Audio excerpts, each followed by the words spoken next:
Hello, it's Tuesday training and I'm a little bit late because I had a technical issue, but I'm back now and I'm on the first page of my website, candoequine.com. If you pop along here and if you see the big blue banner that says free video training series, that means that the training membership is open.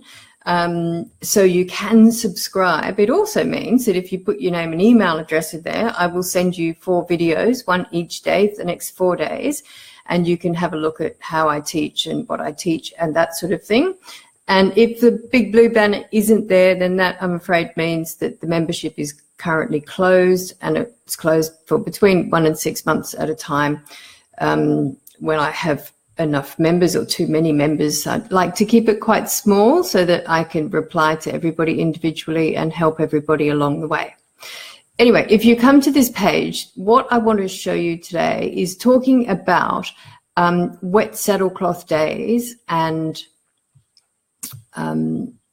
the miles under the belt. And you hear so much about this, you know, oh, my horse needs miles under the belt, so I'll go and ride it for hours and hours on end. And other people tell you, oh, the horse needs, you know, wet saddlecloth days. You've got to work these young horses really hard. And I don't believe that's true. And I think what often happens is that actually we just don't know what to teach. You know, what should I teach the horse? What would be a useful thing to teach the horse? And I've even found horses coming back from trainers for starting under saddle with some odd things taught to them. Like one came back to a 70-year-old owner who'd been taught, the horse had been taught to lie down. And that really wasn't a terribly useful thing for that horse to know, because the 70-year-old owner was very agile and could well and truly mount from a mounting block or a fence quite easily. I've taught a horse to lie down for a para rider once, but that was very useful, but otherwise I don't think it's terribly useful. And other people tell me, you know, I just seem to ride round and round and round in circles all the time. So sometimes it really is what would be a better thing to teach. Sometimes that's what we don't have a handle on. So what I want to show you, if you click this, download the PDF, the current lesson list. This is actually inside the training, and I just made a quick list of the lessons that are currently available inside the Can Do Equine online training.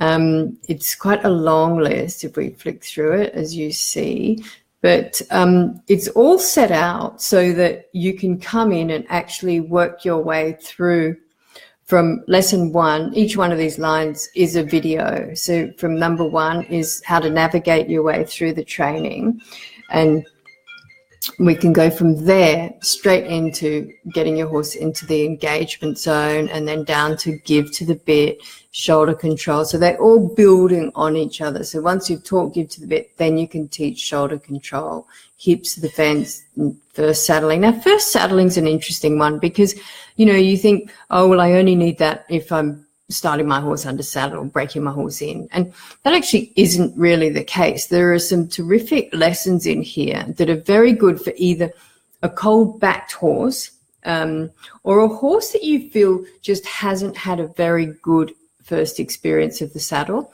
or horses that are quite spooky as well. The last 3 videos here, video 12, 13 and 14, which are called Advanced Saddle Habituation. That is actually all about getting your horse used to carrying scary things on the saddle. And I call it the recycling lesson because I use all my recycling in there. And just above that, there's 4 lessons from a professional saddle fitter showing you how to fit the saddle properly to your horse. So the first saddling, don't skip over that lesson, that module, because there are some really good things in there that will make your horse much more comfortable in the saddle. Long reining, of course, you know, terribly useful, and as is short reining. Short reining is just the perfect sort of pre-ride exercise for your horse. You know, we see people, and we talked about it a little while ago, about preparing your horse to ride. And it's important that you don't waste your horse's energy, because a lot of people prepare their horse to ride by running it around and around on a lunge or in the round pen, and they sort of take the edge off the horse, but we don't want to do that. So short reining is something that isn't going to tire your horse, but will actually prepare it really well for a ride. And we go on. I wanted to have a quick, the young horse. Now, there's 8 lessons in here that are about the young horse, but they're actually about the educationally young horse. So yes, they're great for a weanling, but they're also terrific for a 10-year-old that has no foundation training. So perhaps you're off the track horse or something who has never learned to tie up properly. You would go here and start with those. That they're great for that. Talking about off the track horses, I do have a whole section on off the track horses. Now, as we're on the subject of wet saddlecloths and miles under the belt, there are no more horses that have more miles under their belt or wetter saddlecloths than the poor thoroughbreds. And the fact is they've been forced into doing this stuff all their working lives, and they've really been taught very little. Like, these horses know very little about anything that's going to be useful for us as pleasure riders in their after racing life. And that's why I've got a whole module on them. So, of course, all the basic ingredients for everything, you can go to the modules above and look at that. But do these as well if you have an off-the-track horse, because I've done special things like the bridling and give to the bit, because one of the big things with these horses is they've been terribly desensitized to pressure cues. So because they're ridden and raced with a huge amount of pressure, and that's whether you're talking thoroughbreds or standard breds, they're both raced with a huge amount of pressure constant in their mouth, and it's meaningless. So what happens at the end of their racing career is they've learned to ignore bit pressure because they've never had a release from it. It's never meant anything good for them.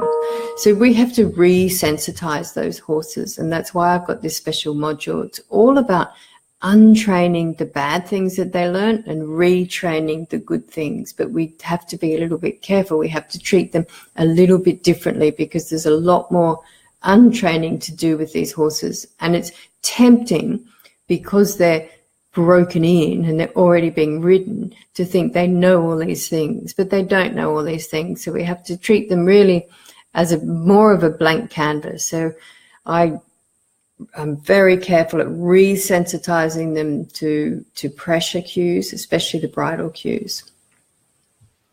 And then if you're really wondering what to teach, the working equitation obstacles, and this shows you how to ride the obstacles, that's great for any horse. You know, you're wondering what to teach. Oh, we'll teach it to side pass across the L, or go around the stock pen, or open the gate, things like that. They're a lot of fun. And the other thing is that the case studies, I'm just starting to build these up now. All of this training is being added to every week. So there's new things every week, and a lot of them are coming into this area in the case studies.